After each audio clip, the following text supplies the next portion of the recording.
नमस्कार साथियों, स्वागत है आपका हमारे YouTube चैनल में।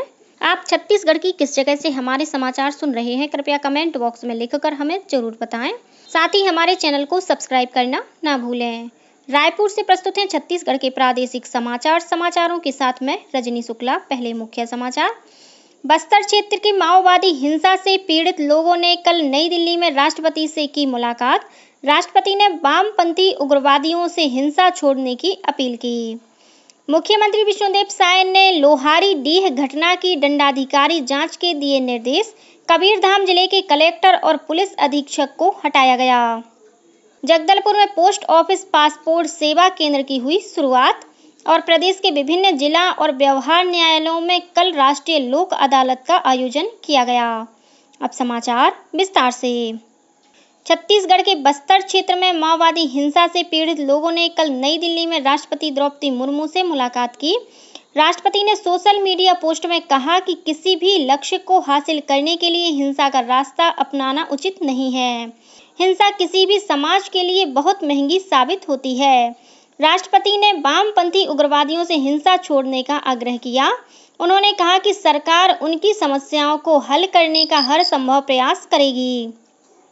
राष्ट्रपति से मुलाकात के दौरान पीड़ितों ने बताया कि कैसे माओवादी हमलों ने उनके जीवन को तबाह कर दिया है। प्रतिनिधि मंडल ने राष्ट्रपति को अवगत कराया कि पिछले 4 दशकों से बस्तरवासी माओवादी आतंक का दंश झेल रहे हैं। माओवादी घटनाओं में हजारों लोग अपनी जान गंवा चुके हैं और सैकड़ों लोग निःशक्त हो चुके हैं। मुख्यमंत्री विष्णुदेव साय ने लोहारीडीह घटना की मजिस्ट्रियल जांच के निर्देश दिए हैं। अतिरिक्त जिला दंडाधिकारी निर्भय कुमार साहू को जांच अधिकारी नियुक्त किया गया है और उन्हें 30 दिनों के भीतर जांच कर रिपोर्ट देने को कहा गया है। मुख्यमंत्री ने कहा है कि इस तरह की किसी भी प्रकार की घटना में लापरवाही बर्दाश्त नहीं की जाएगी और संबंधितों के खिलाफ कड़ी कार्रवाई की जाएगी। इससे पहले राज्य सरकार ने लोहारीडीह की घटना के बाद कबीरधाम जिले के कलेक्टर जन्मेजय महोबे और पुलिस अधीक्षक डॉक्टर अभिषेक पल्लव को हटा दिया है। श्री महोबे की जगह गोपाल वर्मा को कबीरधाम का नया कलेक्टर बनाया गया है। वहीं डॉक्टर पल्लव के स्थान पर राजेश कुमार अग्रवाल को कबीरधाम के पुलिस अधीक्षक के पद पर पदस्थ किया गया है। श्री महोबे को नागरिक आपूर्ति निगम में प्रबंध संचालक और डॉक्टर पल्लव को पुलिस मुख्यालय में एआईजी की जिम्मेदारी दी गई है। वहीं बलरामपुर रामानुजगंज जिले के पुलिस अधीक्षक के पद पर वैभव रमनलाल को नियुक्त किया गया है। लोहारीडीह घटना के मामले में रेंगाखार थाने के निरीक्षक, सहायक उप निरीक्षक सहित वहां पदस्थ सभी 23 पुलिसकर्मियों को भी हटा दिया गया है, जबकि कबीरधाम जिले के अतिरिक्त पुलिस अधीक्षक आईपीएस विकास कुमार को पहले ही निलंबित किया जा चुका है। उप मुख्यमंत्री और गृह मंत्री विजय शर्मा ने कल केंद्रीय जेल दुर्ग पहुंचकर वहां कवर्धा मामले में जेल में बंद महिला आरोपियों से मुलाकात कर उनकी बातें सुनी और मामले की निष्पक्ष जांच का आश्वासन दिया।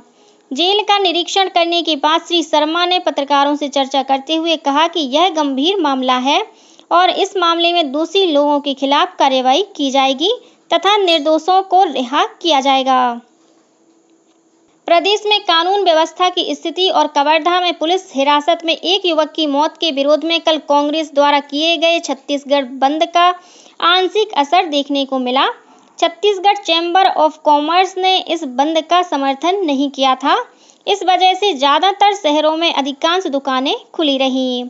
कांग्रेस के प्रदेश अध्यक्ष दीपक बैज और पार्टी के अन्य नेताओं ने मोटरसाइकिलों पर सवार होकर राजधानी रायपुर में विभिन्न मार्गों का भ्रमण किया और व्यापारियों से बंद का समर्थन करने की अपील की।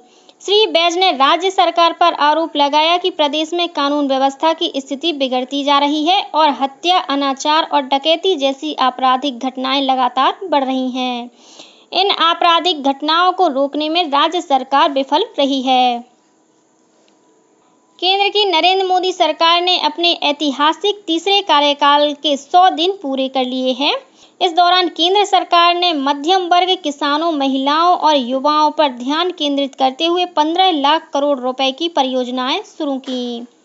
सरकार ने मध्यम वर्ग को राहत पहुंचाने और सशक्तिकरण के लिए कई कदम उठाए हैं। 7 लाख तक की आय पर अब कोई टैक्स नहीं देना पड़ता। जिससे करोड़ों करदाताओं को फायदा हो रहा है। मोदी सरकार ने 23 लाख केंद्रीय कर्मचारियों को यूनिफाइड पेंशन स्कीम के तहत 50% पेंशन देने का आश्वासन दिया है। सेवानिवृत्त रक्षा कर्मियों और उनके परिवारों के लिए वन रैंक वन पेंशन को और लाभकारी बनाया गया है। प्रधानमंत्री शहरी आवास योजना के तहत 2 लाख करोड़ रुपए से अधिक की लागत से 1 करोड़ घर बनाए जाएंगे। जगदलपुर में कल से पोस्ट ऑफिस पासपोर्ट सेवा केंद्र शुरू हो गया है। बस्तर लोकसभा क्षेत्र के सांसद महेश कश्यप ने कल जगदलपुर के कलेक्ट्रेट परिसर में इस केंद्र का उद्घाटन किया। इस मौके पर श्री कश्यप ने कहा कि देश की आजादी के 78 वर्ष बाद पासपोर्ट कार्यालय बस्तर के लोगों के लिए नई सौगात है। अब बस्तर के लोगों की बरसों पुरानी मांग पूरी हो गई है। उन्हें अब पासपोर्ट बनवाने के लिए राजधानी और अन्य शहरों पर निर्भर नहीं रहना पड़ेगा। उन्होंने नवीन पासपोर्ट कार्यालय के लिए प्रधानमंत्री नरेंद्र मोदी के प्रति आभार व्यक्त किया है। राज्यपाल रमेन डेका कल रायपुर के श्री रावतपुरा सरकार विश्वविद्यालय के तृतीय दीक्षांत समारोह में शामिल हुए। इस मौके पर राज्यपाल ने 1440 विद्यार्थियों को डिग्री, डिप्लोमा और विभिन्न संकायों में प्रथम स्थान प्राप्त करने वाले 20 से अधिक विद्यार्थियों को स्वर्ण पदक प्रदान किए। वहीं लोक गायक पद्मश्री प्रहलाद सिंह तिपानिया और हास्य कवि सुरेंद्र दुबे को डी लिट की मानद उपाधि प्रदान की गई। समारोह को संबोधित करते हुए राज्यपाल ने कहा कि नवाचार, अनुसंधान और विकास के माध्यम से हम समाज में सकारात्मक परिवर्तन ला सकते हैं और गरीबी, बीमारी, बेरोजगारी सहित कई समस्याओं का समाधान कर सकते हैं। राज्यपाल ने विद्यार्थियों से कहा कि वे समय का सदुपयोग करें और अपने सपने को साकार करने के लिए कड़ी मेहनत करें। केंद्रीय संचार ब्यूरो द्वारा कल से भिलाई में राष्ट्रीय पोषण माह पर 3 दिवसीय चित्र प्रदर्शनी का आयोजन किया जा रहा है। कल इस मल्टीमीडिया चित्र प्रदर्शनी का शुभारंभ दुर्ग सांसद विजय बघेल और विधायक डोमन लाल कोरसेवाड़ा ने किया। भिलाई चरौदा के मंगल भवन में आयोजित इस प्रदर्शन के तहत 3 दिनों के दौरान चित्रकला, परिचर्चा, प्रश्न मंच, रैली, निबंध प्रतियोगिता और सांस्कृतिक कार्यक्रमों के माध्यम से लोगों को पोषण के बारे में जागरूक किया जाएगा। राज्य शासन के स्कूल शिक्षा विभाग ने चालू शिक्षा सत्र के लिए प्रदेश के शैक्षणिक संस्थानों में कुल 64 दिनों का अवकाश घोषित किया है। दशहरा के अवसर पर 7 से 12 अक्टूबर तक कुल 6 दिन का अवकाश रहेगा। इसी प्रकार दीपावली त्योहार पर 28 अक्टूबर से 2 नवंबर तक कुल 6 दिन का अवकाश दिया जाएगा। वहीं शीतकालीन अवकाश 23 से 28 दिसंबर तक घोषित किया गया है, जबकि ग्रीष्मकालीन अवकाश 1 मई से 15 जून 2025 तक कुल 46 दिन का रहेगा। आपसी सुलह के जरिए मामलों का निपटारा करने के लिए राष्ट्रीय विधिक सेवा प्राधिकरण नई दिल्ली द्वारा कल देशव्यापी राष्ट्रीय लोक अदालत का आयोजन किया गया। इसी कड़ी में छत्तीसगढ़ राज्य विधिक सेवा प्राधिकरण बिलासपुर द्वारा प्रदेश के सभी जिला और व्यवहार न्यायालयों में भी लोक अदालत आयोजित की गई। इस लोक अदालत में पारिवारिक मामलों के साथ ही राजस्व लेन देन, चेक बाउंस, बिजली बिल, जलकर, सफाई कर और अन्य प्रकरणों का राजीनामा के जरिए निराकरण किया गया। पुलिस विभाग में उप निरीक्षक भर्ती परीक्षा के परिणाम और नियुक्ति की मांग को लेकर अभ्यर्थियों ने 20 सितंबर को राजधानी रायपुर में गृह मंत्री विजय शर्मा के निवास के सामने प्रदर्शन किया।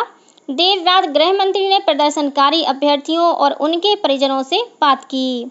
गृह मंत्री ने अभ्यर्थियों से कहा कि पिछली सरकार की गलत नीतियों की वजह से एसआई भर्ती की परीक्षा परिणाम आने में देरी हुई है।